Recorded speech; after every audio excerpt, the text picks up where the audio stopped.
What's happening, people? Welcome to this week's episode of It's All Blakademik with your host, myself, Jordan Jarrett-Bryan. And this week on the show, I want to talk about whether black people should be going vegan. Before I get into that and my panel, I want to do a shout out to all of our socials as per usual. You should be following us by now on all of our socials, Instagram, Facebook, Twitter, all that jazz. I know that you're all on at least one of those platforms, so please follow us on all of those. And don't forget to subscribe to us on our channel here, Blakademik TV. Right, to have that debate around black people and going vegan, I've got here Devin Patterson, who is a meat eater. I've got Lenice Brothers here, who's a nutritionist. And I've got Paula Tete, even, who is a vegan here. Right, let me start with you, Paul. Yes, sir. You're a vegan? Yep. Tell me why.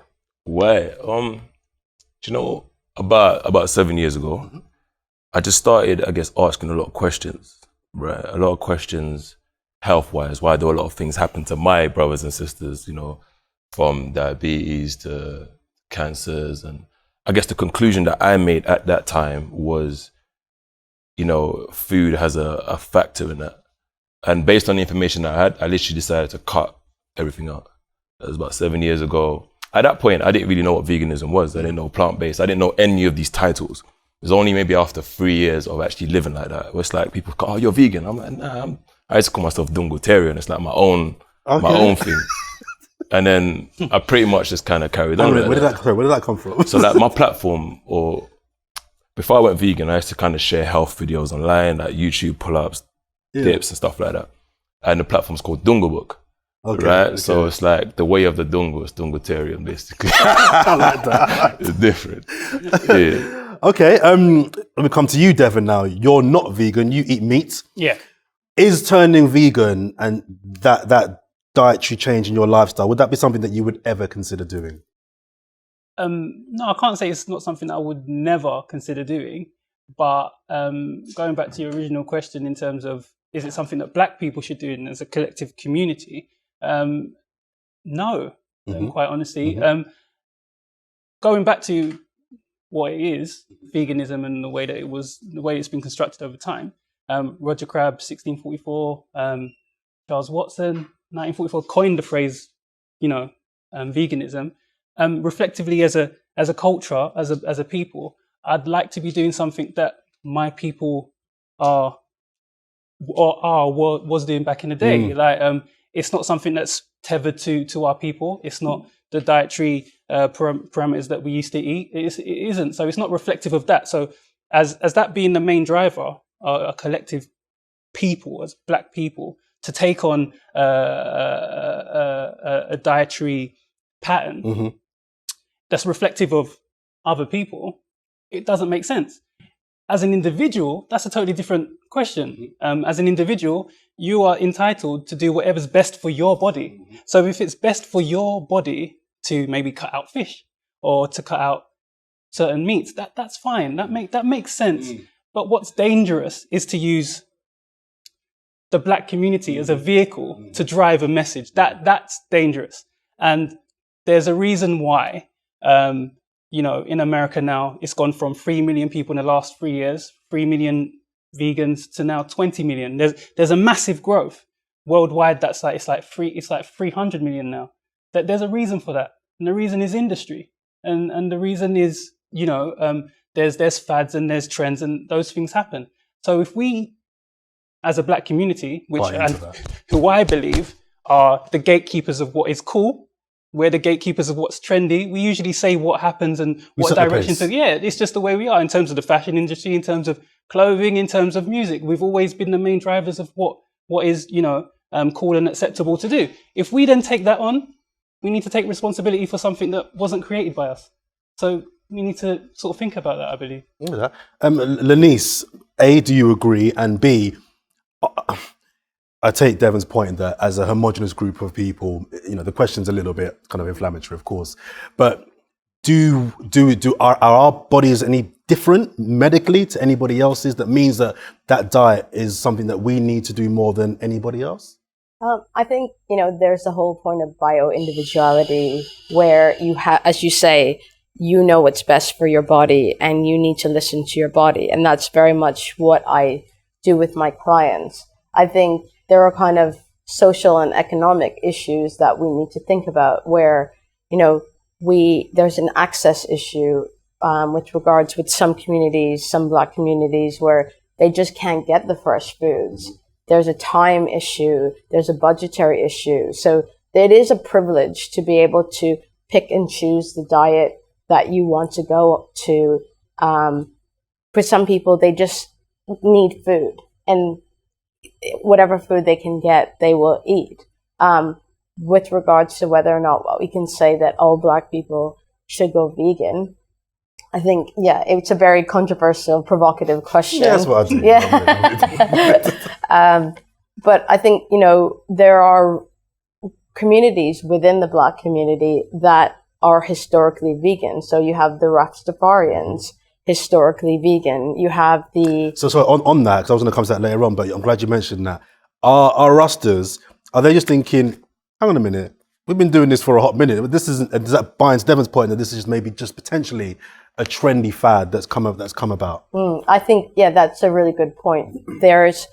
When you look at the wellness community and in the UK, who is representing plant-based or vegan, it's very much a certain group, within a certain economic space. But then if you look at the roots of veganism, you have Rastafarians who have been practicing it for a long time, who probably are saying, well, we're just focusing on eating plants and, thinking about our bodies clean living. So this kind of, I wouldn't say that veganism has been appropriated, but, you look at who's speaking about it and speaking in the UK and speaking about it as it's something that is completely new. I think that's kind of problematic. Do you think we're addicted to meat? Do you think that Black people, we love meat and we've eaten meat for so long, to break away from it, even when there's lots of facts that say that it can be dangerous for the body, is difficult to do? I feel like in regards to meat and chicken, and it's just culture, in a sense. It's culture. If you've been doing something for so long, it's more likely you're going to carry on. I've seen my parents do it. It's just what's normal. I wouldn't say it's an addiction. I guess it's hard to see the other side of that. You just kind of carry on. And that's what I believe it is. It's just people carrying on with what they're used to. Linus, do Black people have a poor attitude towards what we eat generally? I mean, in my direct culture and community, Jamaican heritage, some of the foods that we eat, we call it hard food. And it tastes good, but it can't be healthy to eat a plate of dumplings, yams, green bananas. What else, Devin? Come on, the plate's rammed. That can't be healthy, but it tastes good. Do we generally put vegan to one side for a second? Should we be eating better, just period? Yeah, I think if you look at kind of culturally, in the Caribbean, African Americans, African Canadians, there is a lot of starch and there's a lot of emphasis on meat. And so, everyone can always eat more vegetables. I think I wouldn't say that the food culturally is bad because it's delicious. But, everyone can eat more vegetables. I think just going back to the question about whether or not Black people are addicted to meat, it's a really interesting one because you look at African Americans and the connotations of, they always eat chicken and fried chicken and Popeyes and, Beyonce, she's a vegan, but isn't she going to miss Popeyes? And but if you look at Black women specifically, we have a higher risk of developing fibroids, which are basically non-cancerous growths. 70% of women of African origin will develop fibroids. And a lot of that is driven by estrogen that you get through meat. And so the hormones that are put in meat. So there's a whole conversation about not necessarily being addicted to meat, but making sure you're eating the right kinds of meats. Because there's a whole health conversation there that isn't necessarily being discussed. I hear you. Something else that kind of came to mind, Devin, was, do you get a sense there's almost an element of a shame culture to meat eaters? We've all been out of that place, and then when you order a food and you're around vegans and you Yeah. order the meat, you get that look like, oh. I mean, there's two problems here. There's two problems. The first problem would be, one, everyone has their own story and everyone has their own position, and the inclination that one person's story or one person's diet is more important than the others should be trumped by that. That's dangerous. And you can be in a space right now because there's a lot of things going on socially, and there's a lot of things that maybe morally we acclimatize more to, like the killing of animals. Obviously, a lot of people don't look at how animals are dealt with and kept, and when they see that, they're shocked, and that shock then transfers into guilt, and then that's the platform on which you obviously having these conversations with these people. My point and my standpoint is that in order to live, something must die. Like, that's the circle of life. There's a wonderful movie, I'm sure you've all seen it, The Lion King. Just go and have a look. The song was brilliant, but it speaks to a truth. And even as a vegan, there's plants that right now, if you look into in Asia, they're being coated with all sorts of different things and obviously given growth hormones. They're also dangerous for your health, in order to keep up with the amounts that we're now consuming. Mm-hmm. So it becomes a little bit of a quagmire, doesn't it? So I'm not too sure in terms of your original question, whether if I'm sitting in a room and someone's there now get that look, whether I feel guilty anymore. I actually don't, because I just taking all the elements of the situation and actually think, actually, no, you're not more important than me. Your truth isn't more important than mine. And until you can give me a real rational reason as to why I shouldn't eat this, they're not going to. And again, it comes down to ancestry. And for me, it's balance. Mm-hmm. When we go back to the Inuit tribe, if you go back to the Maori tribe, if you go back to the Tutsi tribe, where we originally come from, it was all about environment, diet, and nature. That was, and they kept all of those things balanced. So if they killed something, they replaced it with something else to keep that cycle alive, and that made sense. They didn't eat too much meat. Meat was more of a delicacy, that sort of thing, but it was still very much part of their diet. They didn't exclude it. It didn't make sense because it was part of their protein to give them protein. So for you to come to me and tell me that needs to be removed with no real core reason, it's sort of you're replacing illusion and emotion with constructive reasoning, to be honest, and that's not something that I'm willing to do. Paul, you're a big guy. So there'll be people watching this and thinking, he's a big guy, he's vegan. What do you consume and what do you eat as part of your training, as part of your gym work that replaces, and this is a proper, one-on-one ABC kind of question, but literally, what do you consume to kind of maintain your health and your size and your strength, that where meat is not involved? When I changed my diet, right, it's only, let's say, about 3 years or 4 years in, when I started making more videos in regards to like eating plant-based, that people started highlighting all these potential problems, like protein this and deficiencies that. For me, I was like, you know what? I'm going to live like this. I'm going to figure out a way to potentially live like this, if you get what I mean. And I started looking into nature. I was like, okay, some of the biggest animals in the world, they eat like this, like the horses, elephants and whatnot. If they don't have any issues, I can't see why I would have any potential issues. You with me? Mm-hmm. So I looked at nutritionally balanced foods, good carbs, good proteins, and I just pretty much stuck with those, like your chickpeas, your quinoa, amaranth, beans, like the hard food as well, like, sweet potato, the yams. And I've pretty much had very similar foods and just keep carrying on with those.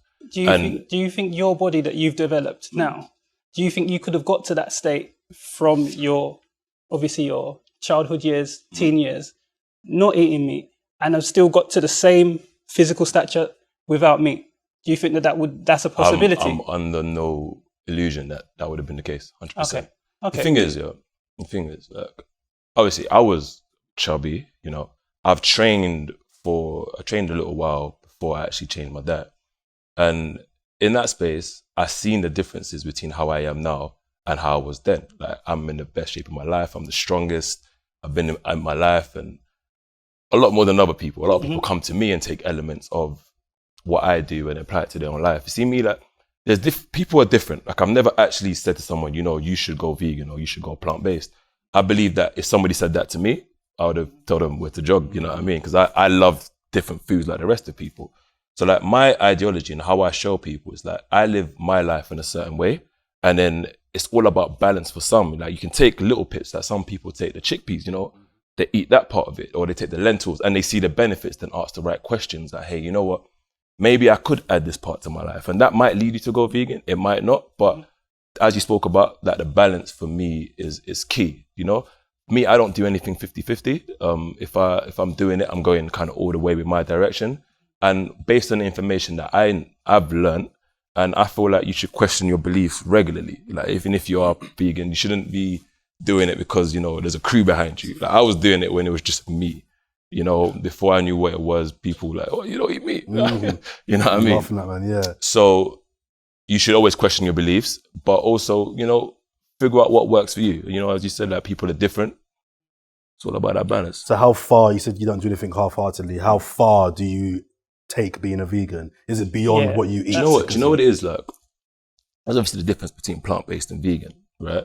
You know, like some people say to me, hey, you know what, this meal here is organic, or like it's organic meal. And like, you know what, organic is nature. That's before we got to label it, to label it organic. So like these terms, people have been living like this before that these terms came to be. It just so happened that I wanted to get back to nature. If you met me back in 2012, 2013, I'm like, I want to get back to nature. I researched like certain things I won't get into, like my ancestors and how they used to live, like digging up mummies, what was in the context of their belly and things like such. And I realized, you know what, this is for me, if you get what I mean. And the point I'm trying to say is, sorry, repeat the question one more time. Now I just wanted to know how far do you take it? So yeah, plant-based, you got different. So could I ask you that, couldn't it be, this is just a random question, but it's sort of unsustainable, because if you're saying to me, if it's a total vegan and we're going to take it to the lengths of where we need to take it, like we're not going to go no hard, but no honey, no leather, no leather, no vaccines that you might have to give to your children because they're animal tested. When you say, let's say today you said to yourself, oh, I'm Christian. Yeah. Now you say to yourself, you're Christian. Everything that's in regards to that Christianity is now people ask that of you, in a sense. And people say, oh, what, you smoke now? Or in the Bible it says this, or you drink now. In the Bible it says that. So I guess it is how far you want to take it. Like sometimes, you know, I do have things that I live on. Hopefully my subscribers don't follow me. But do you know that there's that balance? For me, when I got into the game, I got into it strictly for the health benefits. I didn't adhere to any terms. Even now, I feel like because of how it's going and the whole industry and the whole perception of it, I'm just me again. Like, I don't really speak about it much, you know what I mean? So let me ask you, what are the health benefits? What have you noticed? For me, everything in my life is better. Beforehand, I was angrier. I was, you know, had a shorter fuse. I was obviously a bit chubbier. I had low energy. Like you see me now, I'm always up. And I'm raring to go. Like the thing about it, I feel like you should only do things that make sense. So for me now, if what I'm doing didn't make sense, I'll stop it. But for me, I feel amazing. So it's like, it makes sense to continue. But you wouldn't endorse that for the whole black community? Okay, for the whole black community, I feel like when you do things, you always should make an informed decision. So like when I was eating my chicken, I was eating fish and whatever I was eating, I didn't know about the other side of the argument. You with me? So like I believe everybody should have all the information presented to them. Okay, you know, here's the pros, here's the cons. You know, if you eat meat, it's pumped with hormones, this and that. And then you should also get the pros of it. Okay, it's a quick way to get your protein or whatever it may be. Then based on the information you presented, you as an individual say, hey, here's my decision. Because when these are conversations I've had with myself and people around me. Like I grew up in a place where, you know, people don't survive in a sense. People die. Like by the time I got to school, to college, I know people that have been murdered, people doing life and things like such. So like the level of what's important is like human capital, like us preserving of ourselves, and then animals. Whereas I guess in the vegan community, it's like some people would rather make the animals healthier, this and that, and as opposed to, the information side is key. Like it's safe for my children. Similarly, like I'll present the information, you can make your own mind up. I've never told anybody to go around doing anything. I wouldn't look down on you for eating You're meat. a unique vegan, I'll tell you that. The vegans that I've met have been totally and that goes different. back to my point about the element of shame culture. Yeah. Shame's maybe a strong word, Those but there's people that kind are of like new vegans to there's a some extent. It's sneeriness like to now like people that I'm, you know, but that's never that's been not me. you. There is definitely that element of shame culture, and I see this in the health community where people who are vegans they're very judgmental about people who still eat. I was once not. Like, I was the worst. So and if you said to me, "Hey, Paul, we should go vegan because this and this and this," I'm eating my food. Don't disturb me. So I would never want to put someone in that same position. But sorry, go ahead. But people can be very judgmental. I think just as a whole, people are judgmental about the way other people eat, and because we eat, food has so much. It's not just about nutrition. It's about emotion, there's culture, so it has a lot of meaning, and so people put judgment on what other people are eating, whether they're eating enough, are they eating the right things, what do they think about what that other person is eating. So the shame goes both ways. Fair point. I didn't realize that 70% of black people are lactose intolerant. Yeah. I didn't realize it was that high, which is crazy.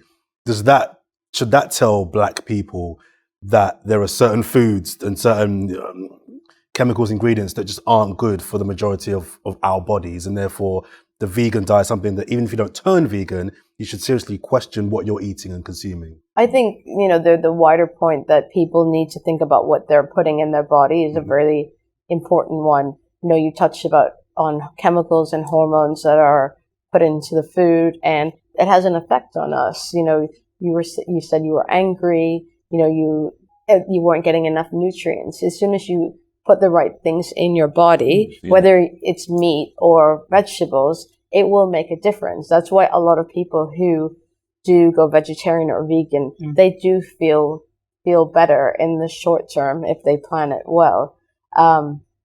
But yes, going back to your original point, 70% of people of African origin are lactose intolerant, but there are varying degrees.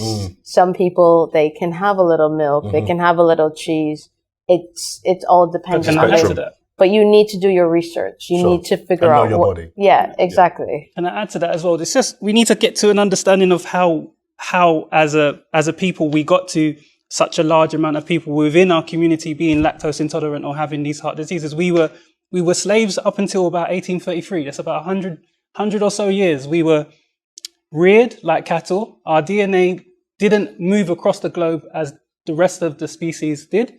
And we have developed these defects or diseases that are unique to us for those reasons. The diet that we were on while we were slaves was cultivated of, that's why we have chicken foot, cow foot, all of these parts of meat that were throwaways. That became our cuisine. We've made it into a delicious cuisine. Don't get me wrong, but all of those meals were low in nutrients, low in proteins, and that's as we've grown, we've reared our bodies to adapt to that. That's so still therefore, a blanket statement, it's a blanket statement. The amount of people that were slaves, there was still a lot of people who were lactose intolerant who weren't. No. And of course, but this is the way that genes work.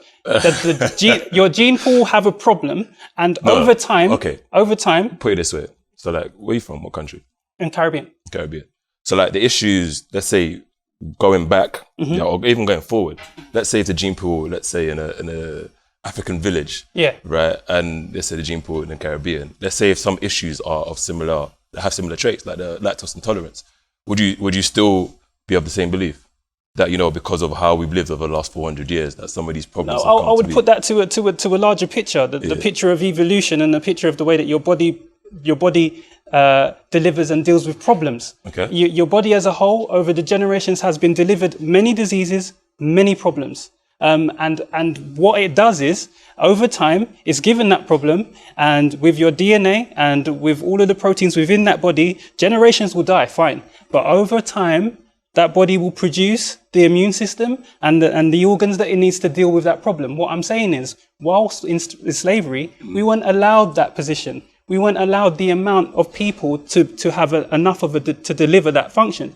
We were kept in a small period rather than being. I feel like you're seeing it. I'm not. No, because I'm saying because I'm a direct impact. Yeah, I have a direct impact. So I have that. I have in my family a heart disease trait. I have in my family a lactose intolerance. Yep. And when I look on a broader scale to my peers, my white peers, they don't have those issues. They have different issues, but the dietary issues that induce those two things, they don't have. So they don't have to sit around and say, actually, I don't want to have that milk today. They don't do that. And that's a different problem. And we've got that problem for a reason.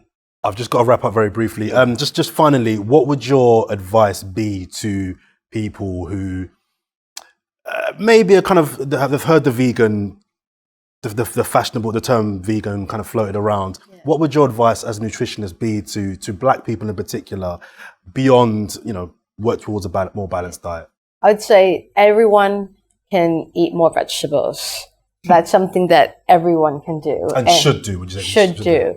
And I think when you think, we talk about 5 portions of fruits and vegetables every day, but really it's about going beyond that and understanding that a portion of fruit and vegetables, emphasizing vegetables, is only 80 grams. So that's half an avocado. That's like 2 or 3 florets of broccoli.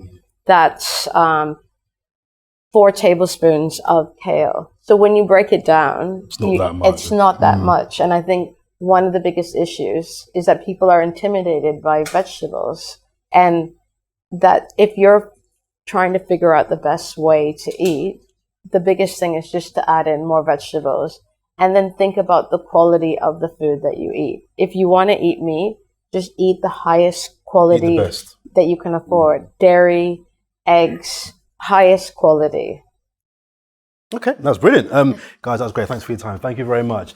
Don't forget to subscribe to the channel. We are here on Blakademik TV. Subscribe. All of our socials, we're across Facebook, Instagram, and Twitter as well. Until next week, peace.